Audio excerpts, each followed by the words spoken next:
I love talking about politics. I love talking to politicians, and I really am glad, extremely glad that the following guest is joining us here on Imagen News. He's the governor of the state of Puebla, Rafael Moreno Valle, and you've been in power for 1 year, Governor. How has it been? Welcome to the show. Hi, Ana Maria. Thank you for this opportunity. Tell us a little bit about your first year in power. I mean, you're a different type of governor. That's what I perceive.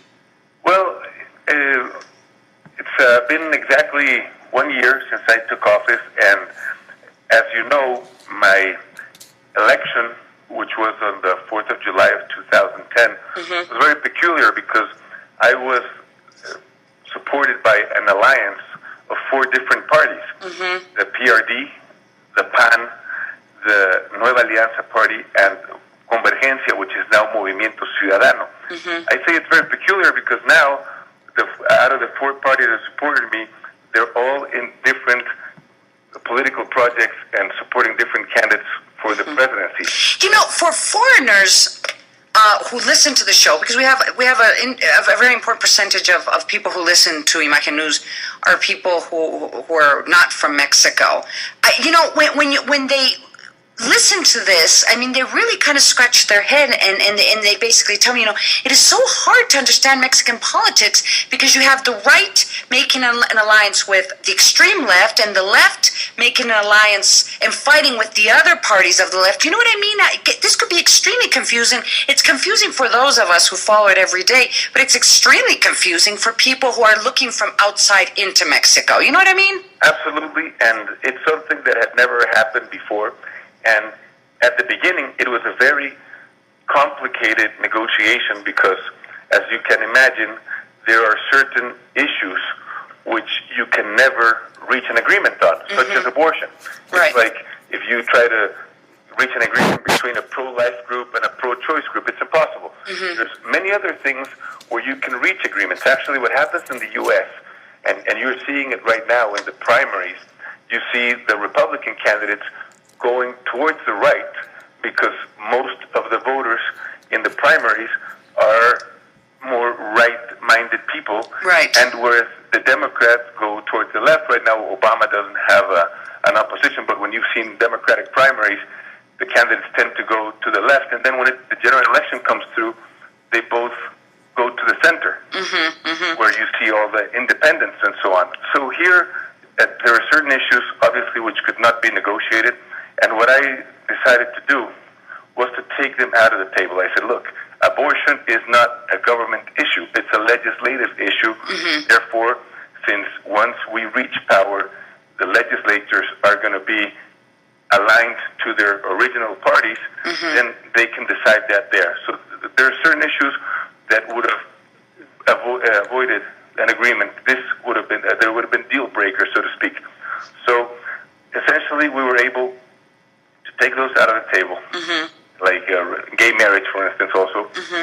And then we focused on projects. I said, if we can envision what state we want, and if we look at where we are now, and in terms of population, in terms of the needs, in terms of the challenges that we're facing, we have to make a plan of where we are now and where we want to go. Right. We have to look at public policies that have worked, that have been successful, and the idea is as long as they're good for the development of the state, we will take them. So we started discussing projects and programs. For instance, in Mexico City, there's a program which is governed by PRD. There's a program that supports with 500 pesos. Well, I think there it's like 750 pesos. Here in Puebla, it's 500 pesos for elders people, or elder people. Yeah, for seniors. The correct word would be seniors. Yeah, senior citizens. Yeah. So basically, that's a program that has been very successful. It's a direct transfer of money to people that are normally in the poverty level.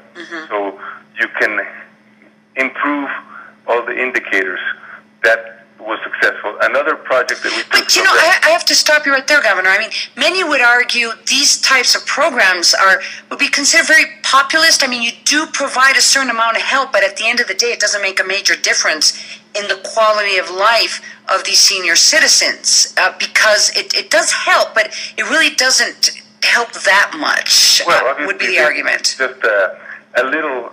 It's not a complete solution, but it is help, and that's something that they appreciate, and obviously their families appreciate, because most of these elder people, and we're talking about, especially here in the state of Puebla, we're giving these type of support to senior citizens that do not have a pension, and that they do not receive any other government programs.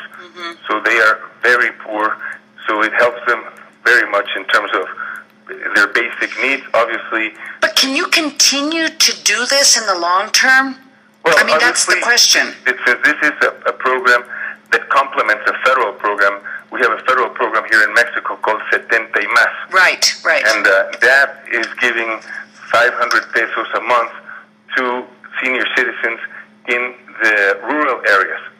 Actually, we just received news from the President of Mexico, Felipe Calderón, announcing that there will be an urban program for 70 y Más.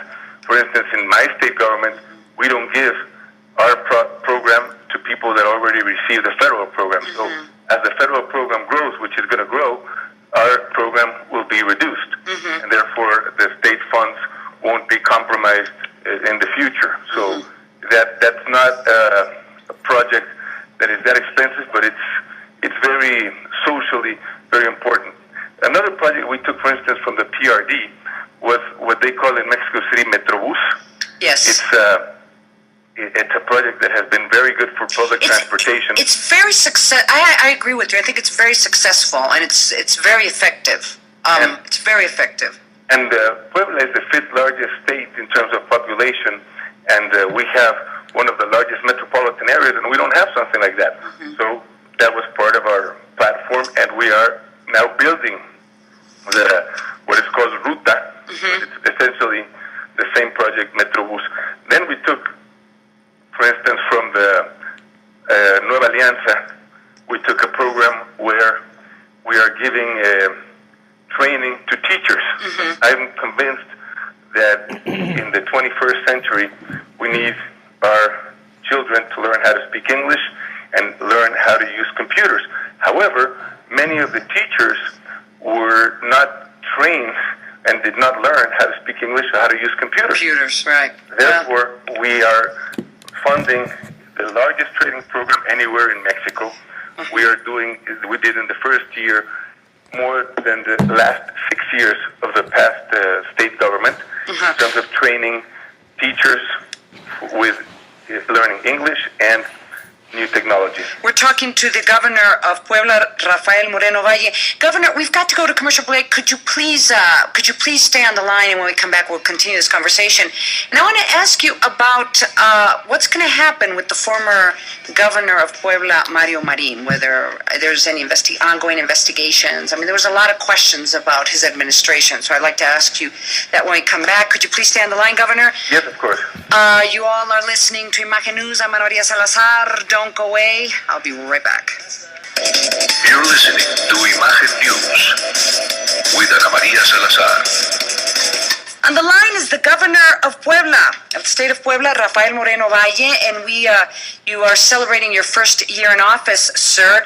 And before we went to commercial break, I asked you about your predecessor, Mario Marin. He was the governor for the PRI party. He was criticized in many ways, not only because of these recordings that came out. I'm sure most people remember the Gober Precioso recordings, but also because of the way he administered funds in his government. There was also been kind of this expectation that one way or the other that you would go after at least some of the people in his in Mario Marin's administration, or even go investigate the governor. Is anything going on? Is there anything that you would want to share with the audience? Well, Ana Maria, when I took office, I was very clear in stating that nobody is above the law. And also, I mentioned that we would not engage in a witch hunt, but we would not cover up anything. So I can tell you now that we have recovered 27 properties that were illegally given to private people when they were public properties. So we have recovered those. That has been one of the areas where we have advanced. And also we have already put in jail, for instance, the former Secretary of Health. Yeah. And what is important here is also always to respect the rule of law. As you have seen sometimes, and I'm sure your audience has heard, that people have been accused of things in different state governments, new governors accusing former governors or former public servants of corruption and so on and so forth, but nothing ever happens, or sometimes even it's more frustrating because people get detained and then a few hours or a few days later they're released. And that has caused a lot of anger with the public, and I think that in order to avoid that, we have to be very sure that we have the elements to be able to withstand any type of scrutiny. And sometimes you can presume things, but it's having to prove them.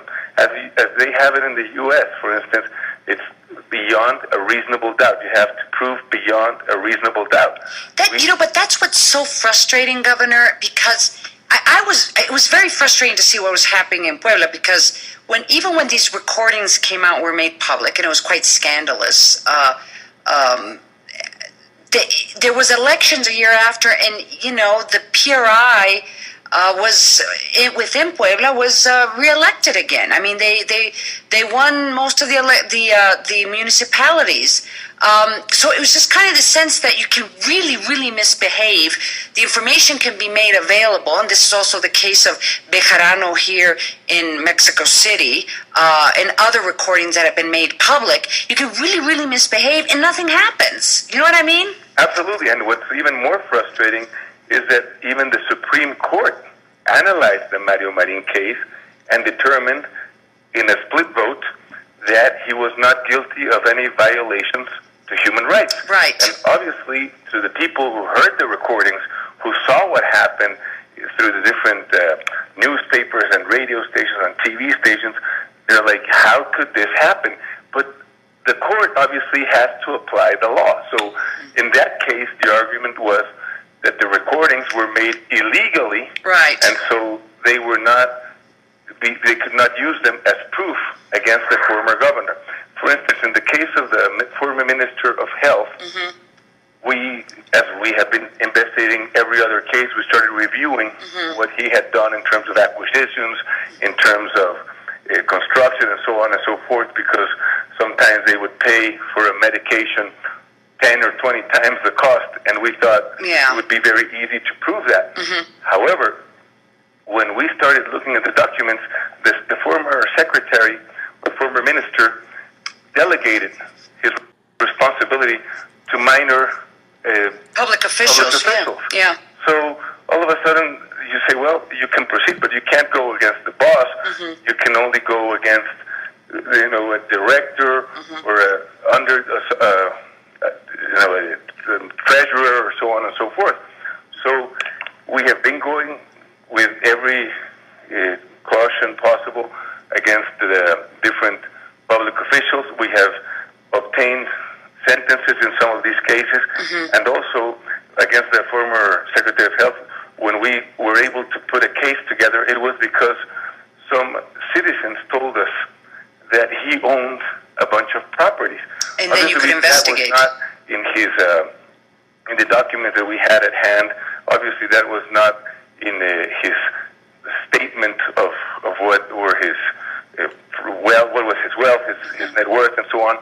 So we had to look, and following this guidance from the citizens, we started finding that there were many properties in his name that had been acquired during his tenure as secretary, and that obviously he could not have purchased them with the money salary that he was receiving. Governor, I have to unfortunately stop you right now. Believe it or not, we ran out of time. Well, so I have to ask you, please promise me you'll come back, because I do have a lot of questions. And one of the questions I have, and that's why I really do hope you'll come back, is why is Puebla so safe? I mean, when you look around, many states, many of the neighbors of Mexico City are starting to have extreme problems with insecurity and organized crime. So I'm really curious to find out what you all are doing in Puebla. Of course, I'll be happy to share that with your audience, and also I'll take this opportunity to invite all of you on the 5th of May, which is, as you know, the largest celebration that they have, not only for the Mexicans in the United States,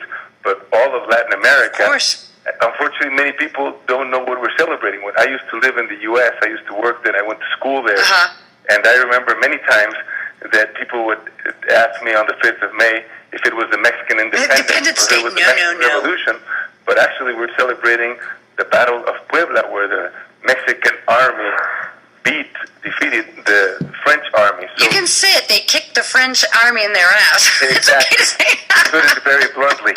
And so we are celebrating 150 years from that historic date. We're going to have a lot of infrastructure projects that are going to be inaugurated for that festivity to commemorate the... Come back, Governor. Promise me you'll come back. Yes, of course. Okay. I'll be happy, and I'll give you more details of the biggest party that will be Thank you, Governor. In a long time.